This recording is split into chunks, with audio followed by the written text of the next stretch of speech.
کیا آپ جانتے ہیں حدیث مبارکہ ہے کہ رمضان المبارک میں فرشتے اعلان کرتے ہیں باقاعدہ، جیسے ہی رمضان شروع ہوتا ہے،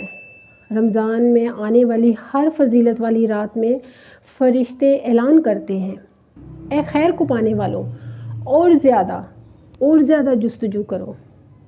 یعنی کہ آپ جو نیک اعمال کریں گے ان نیک اعمال میں اور بھی زیادہ سبقت لے جانے کی کوشش کریں۔ واللہ فرشتے، اللہ کے خوبصورت ترین فرشتے اعلان کرتے ہیں کہ خیر کو پانے والے اور بھی زیادہ جستجو میں آ جائیں، خیر کے خواہش مند اور بھی زیادہ اس چیز کی طلب میں آ جائیں۔ شر کو پانے والوں کے لیے کہ شر کو پانے والے اب رک جاؤ، کیونکہ رمضان المبارک میں دوزخ کے دروازے بند کر دیے جاتے ہیں، تو ان کو روکا جاتا ہے، شر سے ان کو روکا جاتا ہے کہ شر سے رک جاؤ۔ مگر جب ان خیر و برکتوں کو سمیٹنا شروع کریں، ان کو پانا شروع کریں تو ان کے ساتھ قائم بھی ہو جائیں۔ یہ نہیں کہ میں نے اس مہینے یہ سب کچھ کر لینا ہے، پھر اگلے مہینے آپ کو اتنی گارنٹی ہے کہ اگلا رمضان آپ کی زندگی میں آ جائے گا۔ ہو سکتا ہے یہ رمضان آپ کی زندگی کا آخری رمضان ہو،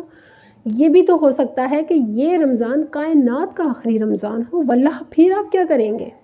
قرآن پاک آپ کا بہترین رہنما ہے، آپ اس کو صرف رمضان میں ہی پڑھنے کی کتاب سمجھ رہے ہیں، جبکہ یہ رمضان میں ہی پڑھنے کی کتاب نہیں ہے، یہ آپ کا بہترین رہنما ہے، صرف رمضان میں ہی نہیں باقی مہینوں میں بھی۔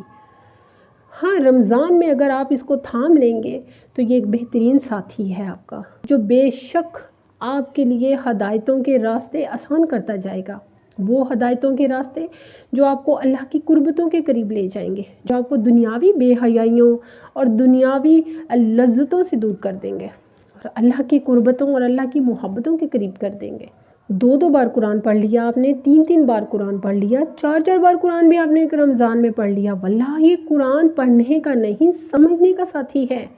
یہ وہ رہنما ہے جس کو آپ کو سمجھنا ہوگا، پڑھنا نہیں ہے آپ کو اس کو۔ بھلے آپ 2 4 قرآن پاک نہ پڑھیں، آپ قرآن پاک کی کسی ایک آیت کو تھام لیجئے، کسی ایک آیت کو،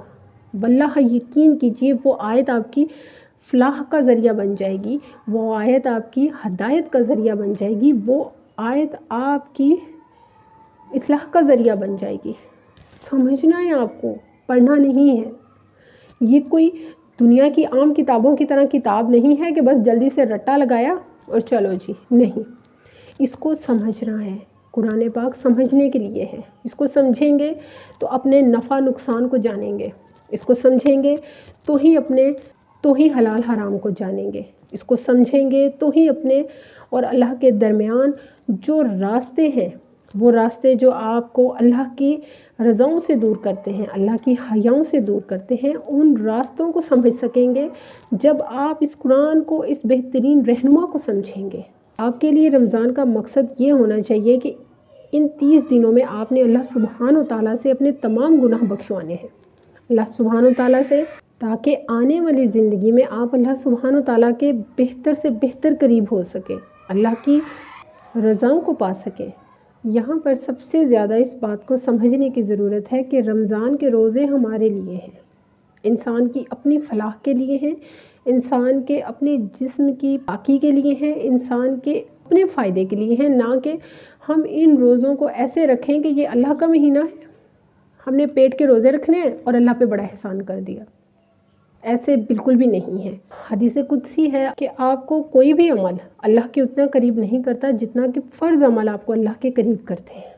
لوگوں سے آپ گفتگو کریں تو لوگ آپ کو بڑے بڑے اپنے انداز اور بڑے بڑے اپنے طریقوں میں بتاتے ہیں آپ کو، لیکن جو ایک اصل ہے نا، اصل، اس کو لوگ جو ہے نا ہمیشہ اگنور کرتے ہیں۔ آپ اگر یہ سوچنا شروع کر دیں گے نا کہ جو رمضان ہے نا وہ انسان کے لیے ہے،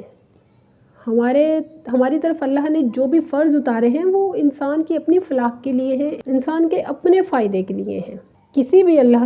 کی طرف سے عطا کردہ فرض کو پورا کرنے کے بعد آپ یہ نہیں کہہ سکتے یا آپ یہ نہیں کہیں گے کہ یہ میں نے تو اس کا فرض پورا کر دیا ہے، آپ کر ہی نہیں سکتے۔ آپ کے اندر ایک ندامت رہنی چاہیے، آپ کے اندر ایک کسک رہنی چاہیے کہ نہیں، کہیں نہ کہیں کمی رہ گئی ہے، پھر وہ چاہے عبادات ہوں، چاہے وہ اللہ کے عطا کردہ دنیاوی حقوق ہوں، چاہے وہ کچھ بھی عمل ہو، ان میں آپ کے اندر ایک شرمندگی اور ایک کسک باقی رہنی چاہیے کہ میں کہیں نہ کہیں اس کو مکمل نہیں کر سکا، اس پر پورا نہیں اتر سکی۔ مگر یہ تب ہے جب آپ کے اندر یہ چیز پوری طرح قائم ہوگی کہ یہ میرے لیے ہے۔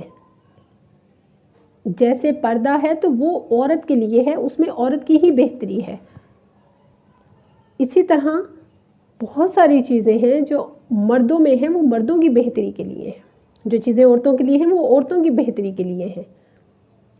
تو آپ ہر اس چیز کو جو اللہ کی طرف سے آپ کو دی گئی ہے اس کو اپنے فائدے کے لیے دیکھیں، اس میں اپنی اصلاح تلاش کریں، اس میں اپنے لیے نفع تلاش کریں، بہتریاں تلاش کریں، تاکہ آپ کسی بھی بہترین فرض کو پورا کرنے میں کامیاب ہو سکیں۔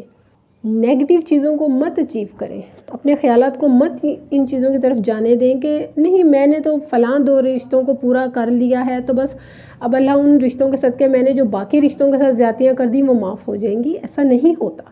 اللہ سبحانہ و تعالیٰ نے آپ کو جو اللہ کے بتائے ہوئے طریقے ہیں ان طریقوں کے مطابق اگر آپ چلیں گے تو کبھی بھی کسی بھی رشتے کے ساتھ آپ ناانصافی نہیں کریں گے۔